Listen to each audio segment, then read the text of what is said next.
Tom Corley is the author of Rich Habits. He's a financial planner who spent 5 years studying how 350 rich and poor people do things differently.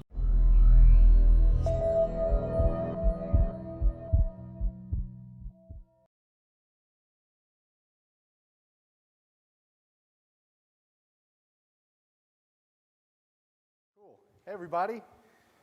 So what the heck is a CPA doing at a biohacking conference? You know, I would have never guessed in doing the research that the answer to what is the secret to success would be habits. I also would have never guessed that most of the habits that I had were poverty habits, what I call poverty habits. I grew up in an Irish Catholic family. Anybody here Irish? American? How many? 15 in your family? Right. Yeah. Right. So we thought we were farmers. Why wealthier individuals are successful from the author of the book that hundreds of thousands of people have purchased right after this.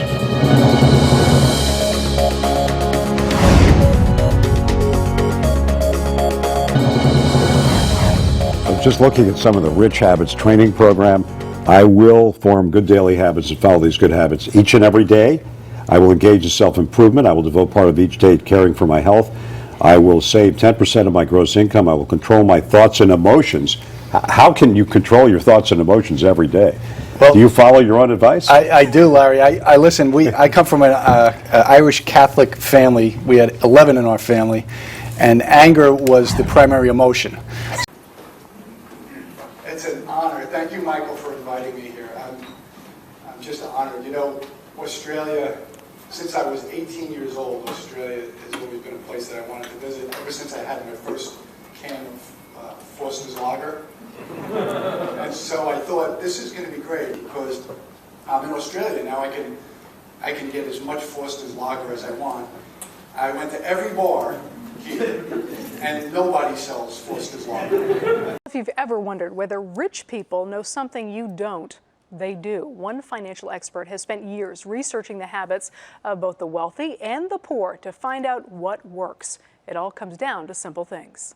I would say in America, at least, being willing to be up way early in the morning. She's right. That's just one of the many habits of wealthy Americans, according to Tom Corley.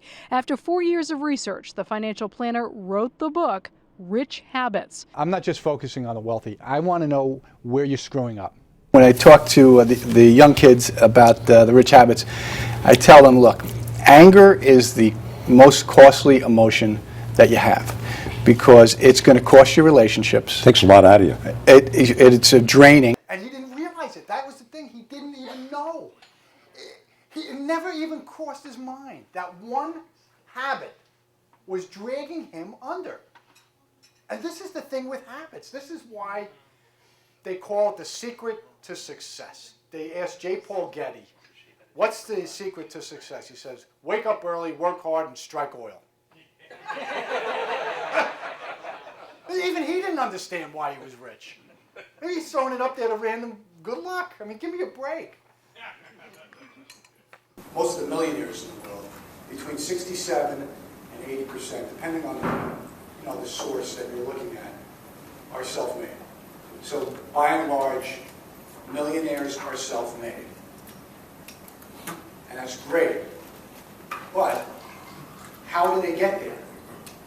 How do you go from being a nobody to being Tony Robbins or Elon Musk or Warren Buffett? That's the secret sauce. And that's what I spent 5 years trying to find out.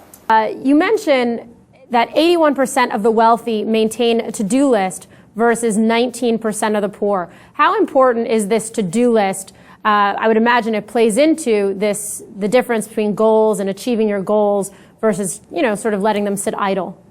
Yeah, well, where I find the value in the to-do list, at least from my research, is in processing success. So you put certain things on your to-do list. There are goal to-dos and then there are administrative to-dos.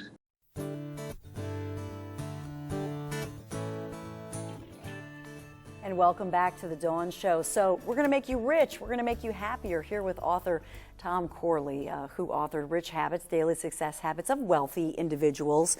And I love this because this is something everybody can do, and they could start today. There was a famous London study that was done, the longest study on habit formation, and they determined that it takes 18 to 254 days to form a habit.